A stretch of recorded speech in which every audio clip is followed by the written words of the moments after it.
I am the Dancehall Devil's Advocate with a not so popular opinion. It is January the 19th, 2024. I woke up this morning and I said, yes, there is a God.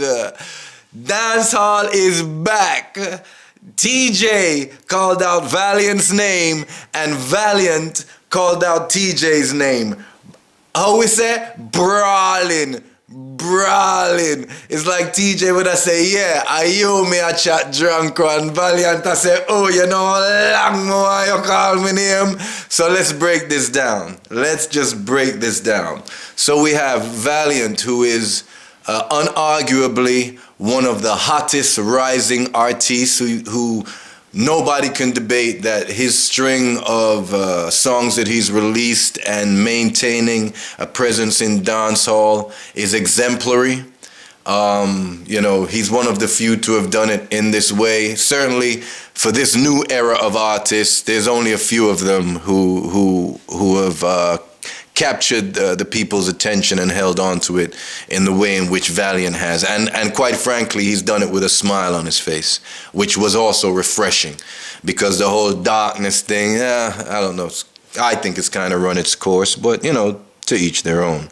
Nevertheless, and then here we have now, certainly, most people might say one of our biggest dancehall acts on the scene right now globally.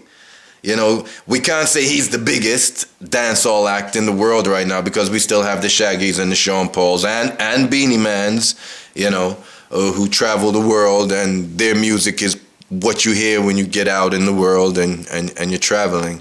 It's not limited to just Jamaica. So here we have an artist now who has Billboard success, and he's at the top of his game right now, and yet he's willing to enter into the dancehall gladiator arena, which is so refreshing. We've had so many of them who have come along and said that they are this and said that they are that, and yow and ush and one side, and all of them, they've all come along and say that they're this or that, but quite frankly, they don't want to get into the ring with anyone. All of them, they're just more concerned about their careers, it seems, more than anything else. Out of all those people, maybe Alkaline probably isn't. Probably Alkaline was the one who stepped to Poppy Brawling, and he did business, and I think he'd step to any one of them, quite frankly. I think Alkaline is dying for somebody to mention his name, but that's not what we're talking about right now. We're back to really Valiant and Teejay. So yes, dancehall is back. This is what dancehall is. This is dancehall. Clash is a part of dancehall. It just is. You can't get away from it. All right? It's like if you go to England and you want to know what's the most popular dish, they're going to tell you a thing called fish and chips. You know what I mean? That's what it is. There's no England without fish and chips. Well, there's no clash. There's no dancehall if there's no clash involved. And I don't care who's the guy. If you're not clashing and you say you're the top tier in dancehall, you may want to take a look, buddy, because you have the likes of Supercat, you have the likes of Ninja Man, even Shabba Ranks clashed, Buju clashed, even though, unwillingly, even Buju clashed with Mad Cobra. Even these new guys that are coming along, Fully Bad, you have maybe one song that I've heard of. Coyote has a couple of songs, but Fully Bad, he wants to fight somebody because another guy walks on stage. Well, Fully Bad may want to go and take a look at some of the footage of Merciless. Merciless clashed Beanie Man, Bounty Killer, and Ninja Man simultaneously. At no point in time did he think of having a physical altercation, and none of those people were booked for that clash. I'll go one step further. Isaiah Lang, his interview on Nightly Fix, and when they were talking about numerous people being involved in the clash, I found it strange that he didn't even elaborate on the fact that one of the biggest clashes was when it was Ninja Man, Floagon, Red Dragon, and Junior Demus. That was For the Hard Way. That was commonplace. It wasn't a one-off. For the Hard Way was a commonplace. You had For the Hard Way, you had Admiral Bailey, Tyga, Papa San, I don't remember who the other guy was. I think Johnny P also came out on stage that one morning for Sting. For the Hard Way. You had singers. You used to have singers 4 and 3 the Hard Way. You had one, I think 3 or 4 the Hard Way. Junior Reid, Freddie McGregor, I believe either Dennis Brown or Gregory Isaacs, or both of them. I don't even exactly remember. And even at one point, I think when Junior Reid ran out and sung his initial song, they actually had to cancel the 4 the Hard Way to make it a 3 the Hard Way, because Junior Reid was just coming back from Europe. He had just released an album. He had about five hit songs on the album, and Jamaica hadn't seen him in forever. So when he walked out on that stage and begun his set, they couldn't even interrupt his set to bring out the rest of the artists. So that whole 4 the Hard Way got changed like on the fly. And there's video footage of this. I'm not making any of this up. You know what I mean? So this is dancehall. And I'm saying all of this to say the person who would capitalize the most on this, if they have a brain, is none other than Isaiah Lang from Sting.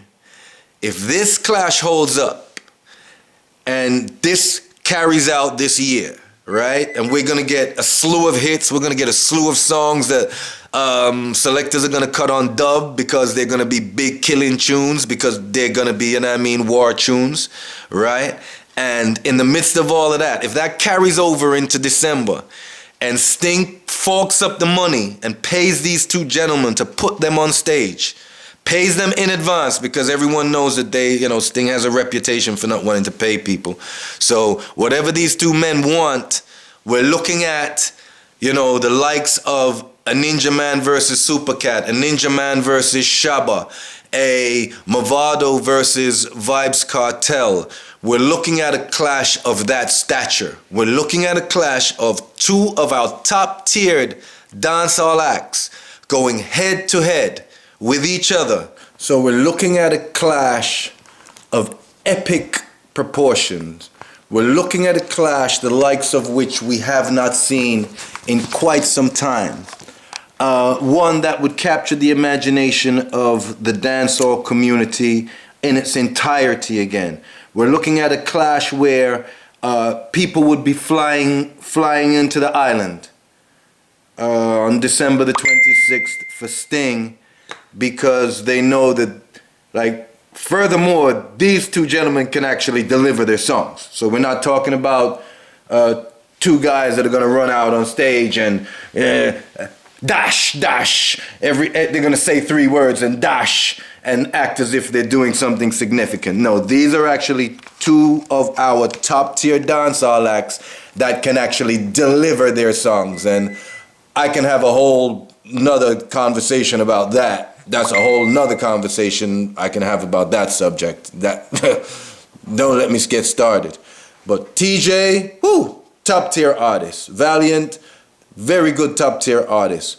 So you're looking at our global international acts, Teejay being the bigger of the 2, of course. And thanks to the interview that Teejay had with Let's Be Honest, and Valiant, you know what I mean, meeting the challenge head on, you know what I mean. He said it on Sting. He don't really care who's the guy, and we already know. Disclaimer: I am a big up top boss fan, so disclaimer right away. So, but anyway, I'm here today to represent dancehall, because I am the dancehall devil's advocate. Yeah. So Sting promoters. Somebody tag them, give them this vlog. Isaiah Lang, it's all up to you right now. If these 2 young men can carry this out throughout the year and capture the imagination of this globe, can you imagine the pay-per-view? Can you imagine Sting? Sting wouldn't go again.